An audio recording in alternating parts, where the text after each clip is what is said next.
किसी भी कंपनी का जो ग्रोथ है वो सबसे ज़्यादा उस कंपनी के अंदर काम कर रहे लोगों के हैप्पीनेस इंडेक्स पे डिपेंड करता है। और इस लाइन को सपोर्ट करने के लिए एक बहुत ही कमाल के बिजनेसमैन हैं और मेरे काफ़ी फेवरेट हैं, जिनका नाम है रिचर्ड ब्रांसन। रिचर्ड ब्रांसन एक बड़ी अच्छी लाइन बोलते हैं कि आप अपने एम्प्लॉय को इतना ट्रेनिंग दीजिए, इतना सिखा दीजिए, इतना स्किल डेवलपमेंट करा दीजिए कि उनको कोई दूसरा आपसे डबल ट्रिपल सैलरी देके हायर कर ले। लेकिन वहीं पे वो दूसरी बात भी बोलते हैं कि आप अपनी एम्प्लॉय को इतना केयर करिए, इतना प्यार करिए, इतनी बाकी चीज़ों का ध्यान रखिए कि वो एम्प्लॉय 10 गुने सैलरी पे भी आपके कंपनी को छोड़ के ना जाए। ये थॉट प्रोसेस बहुत ही कमाल का है। हमेशा ये ध्यान रखने की जरूरत है कि आप अपने कंपनी के, आप अपने ऑर्गेनाइजेशन के एम्प्लॉय का ध्यान रख लीजिए, बाकी जो क्लाइंट हैं, आपके कस्टमर हैं, उनका ध्यान आपके एम्प्लॉय रख लेंगे। ये बहुत ज़्यादा जरूरी है। बहुत सारे कंपनीज इस बात को नहीं समझ पाती, they are unable to take care of their employ. तो कहीं ना कहीं ये बहुत ज़्यादा दिक्कतें जाती हैं, स्पेशली जहाँ पे अभी स्टार्टअप ग्रो हो रहा है, जहाँ का कल्चर नहीं है। For example Jharkhand, Bihar, UP, MP, जहाँ पे भी नए स्टार्टअप्स आ रहे हैं, नए बिजनेस ग्रो हो रहे हैं, वहाँ पे भी ये माइंडसेट नहीं है, क्योंकि उनको कुछ एक्सपीरियंस नहीं है। तो कहीं ना कहीं वो अपने एम्प्लॉय का केयर नहीं कर पाते, उनके बारे में सोच नहीं पाते हैं। नमस्कार दोस्तों, मैं आपका दोस्त engineer DK Mehta, motivational speaker and business coach. आप सभी का बहुत बहुत स्वागत है। जी हाँ, हमेशा की तरह द डीके मेहता शो में। माय डियर फ्रेंड्स, आपको पता है कि मैं हमेशा एजुकेशनल कंटेंट लेके आता हूं, ऐसे कंटेंट जो आपके अंदर कुछ न कुछ सिखाने की ताकत रखता है, कुछ बदलाव लाने की ताकत रखता है। इसलिए आपसे रिक्वेस्ट करते हैं कि अगर आप हमारे चैनल पे पहली बार आए हैं या हमारे फेसबुक पेज पे पहली बार आए हैं तो आप पेज को लाइक करिएगा और जो हमारा यूट्यूब चैनल है उसको सब्सक्राइब करिएगा और जो घंटा का आइटम है उसको दबा दीजिएगा। ये बहुत ज़्यादा जरूरी होने वाला है। आज हम कुछ ऐसे पॉइंट्स पे बात करेंगे जो एज अ स्टार्टअप एंटरप्रेन्योर, एक बिजनेस ओनर अगर आप हैं तो ये चीज इंप्लीमेंट करने की जरूरत है। अगर आप अपने कंपनी का सस्टेनेबल डेवलपमेंट चाहते हैं, कंटिन्यूअस ग्रोथ चाहते हैं, तो इन कुछ चीजों का ध्यान रखना जरूरी है। क्योंकि किसी कंपनी का जो पिलर होता है वो वहां के एम्प्लॉय होते हैं, आपकी जो टीम मेंबर्स होती है। तो नाउ ये सारे ओनर्स को, सारे फाउंडर्स को, को फाउंडर्स को, जो टीम लीडर्स हैं, उनको ये वीडियो जरूर देखना चाहिए। पहला बात करूंगा मैं यहां care and share, that is the very very important thing.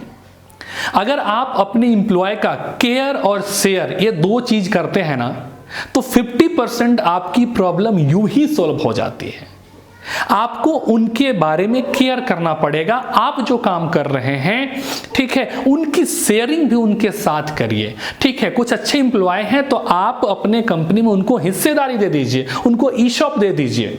ठीक है, उनका केयर करिए, उनका ध्यान रखना आपका ही काम है। और यहां पे मैं एग्जांपल देना चाहूंगा रतन टाटा का। आप सब जानते हैं रतन टाटा हमारे देश के एक बहुत ही सम्मान से नाम लिया जाने वाले बिजनेसमैन हैं। जब मुंबई पे 26/11 हमला हुआ तब 2-3-4 महीने के लिए ताज होटल पूरी तरीके से मेंटेनेंस के लिए बंद कर दिया गया था। या आप यकीन करेंगे, इतने दिन जब होटल बंद रहा, कोई भी काम नहीं हुआ, इतने दिनों तक रतन टाटा ने वो सारे एम्प्लॉय को बैठा के सैलरी दिया। दूसरी चीज, जो उस घटना में लोग मारे गए थे, टाटा ने यह डिसाइड किया कि उनके बच्चों की शिक्षा दीक्षा नौकरी लगने तक हम करा के देंगे। इवन कि उस रोड पे जो ठेला वाले थे और बाकी लोग थे, उनका जो नुकसान हुआ था, उनमें जो लोग मारे गए थे, उनका भी उन्होंने टेक केयर किया। सो ये जो है एक बेहतरीन एग्जाम्पल है और ये समझने के लिए बहुत ज्यादा काफी है कि रतन टाटा हमारे देश के लिए इतने सम्माननीय क्यों हैं। बिजनेस टाइकन में रतन टाटा का नाम क्यों लिया जाता है? सच में वो हमारे देश के लिए रतन है। वो सिखाते हैं कि शेयरिंग और केयरिंग का क्या वैल्यू है लाइफ में। सो ये बहुत ज्यादा जरूरी है। Always care and share something that is really important for your employ.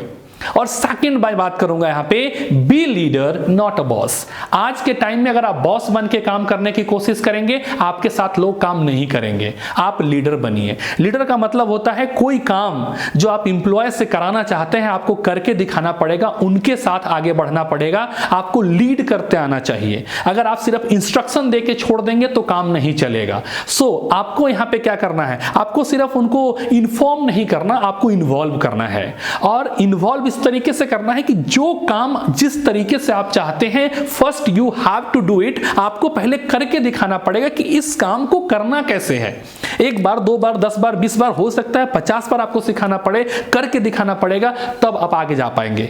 और यही कहलाती है लीडरशिप। कोई काम पहले आपको शुरू करना पड़ेगा, आपको करके दिखाना पड़ेगा। तो आपको लीडर बनने की जरूरत है, बॉस बनने की जरूरत नहीं है। क्योंकि आज कोई भी इंसान बॉस के अंडर काम नहीं करना चाहता, लीडर के अंदर काम करना चाहता है। उसको यह फील होना चाहिए कि हम किसी के साथ काम कर रहे हैं। जिस दिन उसको लग गया कि हम किसी के लिए काम कर रहे हैं, हमारी कोई वैल्यू नहीं है, उस दिन वो आपके साथ दिल से कनेक्टेड नहीं होगा। और तीसरा हम बात करेंगे, लिसन योर एम्प्लॉय।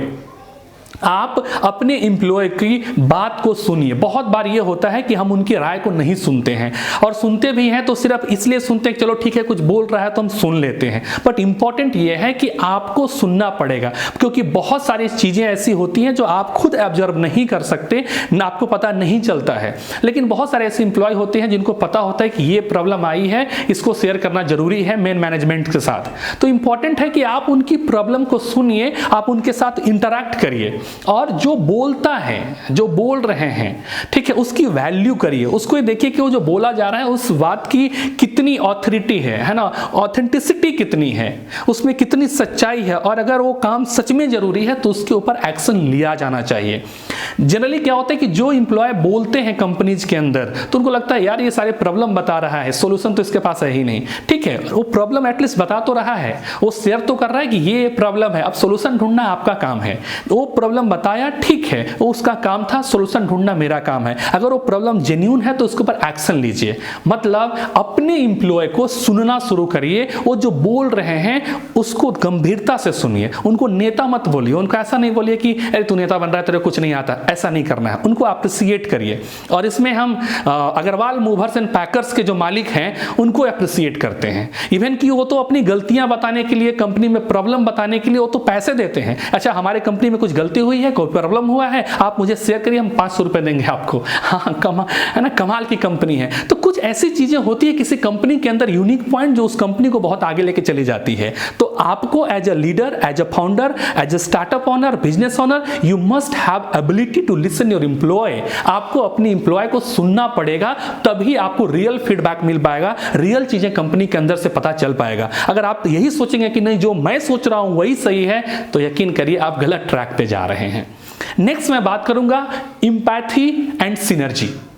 आपको अपने एम्प्लॉय के साथ अच्छे टाइम और बुरे टाइम दोनों साथ में खड़ा रहना पड़ेगा। आपको अपने एम्प्लॉय के बारे में बहुत ज्यादा कॉन्शियस रहना पड़ेगा। और मैं फिर से एग्जांपल लूंगा यहां पे रतन टाटा का। रतन टाटा के कोई एम्प्लॉय की अगर तबीयत खराब हो जाती है तो वो घर तक मिलने चले जाते हैं। सोचिए कहां रतन टाटा और कहां उनकी एम्प्लॉय, उसकी तबीयत खराब हुई वो घर तक पहुंच जाते हैं मिलने। तो आप अपने कंफर्ट जोन से बाहर आइए और अपने एम्प्लॉय के बारे में सोचिए कि आपका एम्प्लॉय कौन सी स्थिति से गुजर रहा है। क्योंकि दिल जीतना होता है ना, आप दिमाग जीत के प्रेशराइज करके आप काम नहीं करा सकते। क्योंकि दो चीजें होती है कि आप अपने एम्प्लॉय से दबाव में काम कराते हैं कि प्रभाव में काम कराते हैं। अगर आप प्रभाव से काम करा पा रहे हैं तो बहुत अच्छी बात है, आपका कंपनी सस्टेनेबल होगा, बहुत ज्यादा ग्रो करेगा। लेकिन अगर आप दबाव से काम करा रहे हैं, सॉरी, जिस दिन उसको ऑप्शन आप उसको मिलेगा, जब भी उसको दूसरा कहीं चांस मिलेगा, he will leave your company silently, आपको पता भी नहीं चलेगा, वो चला जाएगा। तो एज अ लीडर आपको प्रभाव क्रिएट करना आना चाहिए, है ना। दबाव से आप बहुत दिन तक और दिल से काम आप किसी से नहीं करा पाएंगे। तो आपको एम्पैथी और सिनर्जी दोनों मेंटर करके चलना पड़ेगा कि किस तरीके से हम अपनी एम्प्लॉय को समझें, हम उनकी बहुत सारे बातों को कनेक्ट करें और जितनी प्रॉब्लम हम उनकी सोल्व कर सकते हैं, समझ सकते हैं, ये सबसे ज्यादा इंपॉर्टेंट होगा एक बहुत ही बढ़िया सिस्टम क्रिएट करने के लिए, अपने एम्प्लॉय को कनेक्ट करने के लिए। और मैं बात करूंगा fifth, that is appreciate their efforts. कभी कभी क्या होता है कि जब कोई एम्प्लॉय काम कर रहा होता है तो वो डिजायर रिजल्ट नहीं मिलती जो आप चाहते हैं। मान लीजिए आपने उनको कोई काम दिया, उन्होंने किया, मन लगा के किया, लेकिन वो डिजायर आपको आउटपुट नहीं मिला, आप जो उसका वैल्यू चाहते थे वो नहीं मिला आपको, तो आप नाराज हो जाते हैं, आप गुस्सा करते हैं, तेरे को कोई काम देता हूं तू करता नहीं है, ठीक से होता नहीं है, इतने दिन में हुआ नहीं, तू कुछ नहीं कर पाएगा। ये डिमोटिवेशन वाली बात ही नहीं करनी है। पहली चीज तो आपने जो वर्क असाइन किया और उसने अपना 100% उसमें पुट किया, ये सबसे ज्यादा इंपॉर्टेंट है। उन्होंने अपना जी जान लगाया, ये ज्यादा इंपॉर्टेंट है। तो आप रिजल्ट को ज्यादा फोकस नहीं करिए, आप उस प्रोसेस को फोकस करिए, उनके एफर्ट्स, उन्होंने जो मेहनत लगाया है उनको अप्रिसिएट करिए, ये सबसे ज्यादा इंपॉर्टेंट है। तो उसको ये लगेगा कि ठीक है, वो फिर खुल के काम करेगा, उसको लगेगा ठीक है गलती भी हो जाती है, काम नहीं भी होता है, तो एटलीस्ट एप्रिसिएशन तो मिलता है, हम जो मेहनत करते हैं उसको अप्रिसिएट किया जाता है। ठीक है, दुनिया को रिजल्ट चाहिए ही होता है, लेकिन आप भी दुनिया वाले जैसे ही हो जाएंगे तो आप परिवर्तन के क्या लेके आ पाएंगे। इसलिए हम जब भी ट्रेनिंग भी करते हैं तो स्टूडेंट्स और टीचर्स की बात करते हैं तो हम बोलते हैं teachers don't focus so much on your marks of the student, focus on the efforts they are making. बच्चा जो एफर्ट कर रहा है, सीखने की कोशिश कर रहा है, उसको अप्रिसिएट करिए। रिजल्ट तो एक न एक दिन आ ही जाएगा, और मार्कशीट एक पेज की जिंदगी नहीं बदल सकती। हर एक फील्ड में वही होता है, कभी रिजल्ट आएगा, कभी नहीं आएगा, कभी काम हो जाएगा, कभी नहीं होगा, लेकिन हर एक सिचुएशन में आपको कूल और काम होके अप्रिसिएट की है ना, आपको सहारा लेना चाहिए। और यहाँ पे महेंद्र सिंह धोनी एक बड़े कमाल के, उनको जो बोलते हैं कैप्टन कूल, तो बड़े कमाल के आदमी हैं वो। आप देखे होंगे कितने बार क्रिकेट में एक बॉलर एक ओवर में खूब पिट गया, 2 ओवर में पिट गया, लेकिन तीसरा ओवर भी दिया जाता था उसको, क्योंकि उसको ट्रस्ट है कि ठीक है 1 ओवर तो पिट गया, 2 ओवर पिट गया, लेकिन तीसरा में चौथा में कमाल करेगा, और वो करता था। इसी को बोलते हैं एक गहरा विश्वास, इसी को बोलते हैं कि आपको उस बंदे पे इतना ट्रस्ट है कि ठीक है 2, 4, 5, 10 आपने मौके दिए, और यहीं से एक बहुत ही गहरा संबंध क्रिएट होता है, क्योंकि आपने उसके एफर्ट्स को समझा। क्योंकि बॉलर ये नहीं चाह रहा था कि हमारा बॉलिंग हम करें और वो पिट जाए, वो आप इरादा को समझ रहे थे, ठीक है पिट गया अलग चीज है, लेकिन वो पिटना नहीं चाहता था, लेकिन वही एनर्जी और वही उत्साह के कारण वो आगे विकेट भी लेता है। तो that is the most important, appreciate their efforts, just not be focused on result. And 6th point हम बात करेंगे वैल्यू ऑफ एक्स्ट्रा। आप अपने एम्प्लॉय को सैलरी देते हैं, ओके फाइन, सारे लोग देते हैं, कोई कम कोई ज्यादा, सारे लोग सैलरी देते हैं। और याद रखिए आपके पास एम्प्लॉय वही टिकेगा जिसको आप सैलरी के अलावा कुछ और देंगे।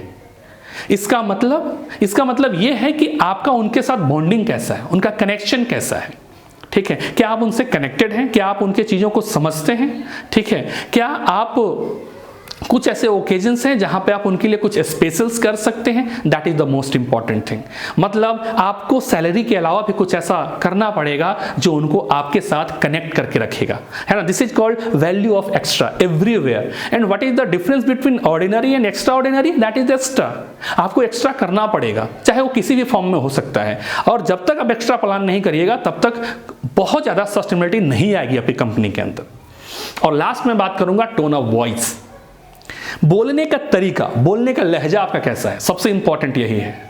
वो बोलते हैं ना कि एक बच्चा जो है ना 3-4 साल में 5 साल में बोलना ठीक है शुरू कर देता है कि है ना बोल रहे हैं, लेकिन एक आदमी को पूरी जिंदगी लग जाती है ये सीखने के लिए बोलना क्या है, बोलना कैसे है, कब क्या किस तरीके से बात करनी है, ये सबसे ज्यादा इंपॉर्टेंट है। इसको बोलते हैं लहजा। अगर आप बहुत पढ़े लिखे हैं ना, लेकिन फिर भी अगर आपको बोलने की तमीज नहीं है, आपको लहजा नहीं है, तो आपकी सारी पढ़ाई लिखाई, आपकी सारी डिग्री रद्दी है, कुछ नहीं है। सो इंपॉर्टेंट क्या है? इंपॉर्टेंट यह है कि आपका टोन ऑफ वॉइस कैसा है, आप अपने एम्प्लॉय के साथ किस तरीके से बात करते हैं, किस लहजे में बात करते हैं। ठीक है, कभी अच्छा होगा, कभी बुरा होगा, कभी ब्लंडर भी हो सकता है, that is not a problem. Problem is that your tone of voice, किस वॉइस में आप बात कर रहे हैं। और ये टोन ऑफ वॉइस जो होता है ना, हमारे यहाँ अच्छी डायलॉग है कि बात से ही बारात आती है। तो आपने जो बात किया अपने एम्प्लॉय के साथ वो किस तरीके से किया, ऐसा तो नहीं कि वो चुभ गया, उसको तीर जैसा तो नहीं लग रहा है, चुभ तो नहीं रहा है। सो टोन ऑफ वॉइस का जरूर ध्यान रखिएगा। सो माय डियर फ्रेंड्स, ये जो वीडियो था ये इसलिए था कि अगर आप कुछ भी कर रहे हैं, आप छोटा सा दुकान ही क्यों नहीं चला रहे हैं, आप छोटा सा कोचिंग ही क्यों नहीं चला रहे हैं, आप एक कंपनी ही क्यों नहीं चला रहे हैं, आपको टीम रखना पड़ेगा और उस टीम को हमेशा के लिए बना कर रखने के लिए इन 7 चीजों के ऊपर बहुत ज्यादा कॉन्शियस रूप से आपको काम करना पड़ेगा। तो इस वीडियो को दोबारा देखिए, 2-3-4 बार घुमा घुमा के देखिए ताकि ये सारे पॉइंट्स आपके दिमाग में क्लियर हो और आप एक बेहतरीन, लंबा और ग्रेट विजन्स के साथ बहुत दिन तक चलने वाला, बहुत लोगों के साथ चलने वाला कंपनी बना पाए। अगर आप चाहते हैं कि हम आपके कंपनी में आके ट्रेनिंग प्रोवाइड करें, है ना, आपके लिए टीम बिल्डिंग का काम करें, आपको ट्रेन करें, आपके एम्प्लॉय को ट्रेन करें, तो जो कॉर्नर में नंबर दिया है आप उस नंबर पे मुझे कॉल कर सकते हैं। जी हाँ, बहुत ही अफोर्डेबल चार्ज पे हम आपके कंपनीज में आते हैं और आपके एम्प्लॉय और आपके मैनेजमेंट को बिजनेस लेसन सिखाते हैं। ये वीडियो कैसा लगा आप मुझे कमेंट करके जरूर बताइएगा। हाँ, बड़ी मेहनत से, बड़ी रिसर्च के बाद वीडियो बनाना पड़ता है, तो लाइक दबा के करिएगा, शेयर भी करना नहीं भूलना है। फिर मिलते हैं हम अगली वीडियो में, तब तक आप यूं ही खुश रहें, खुशियां बांटते रहें। जय हिंद, जय भारत।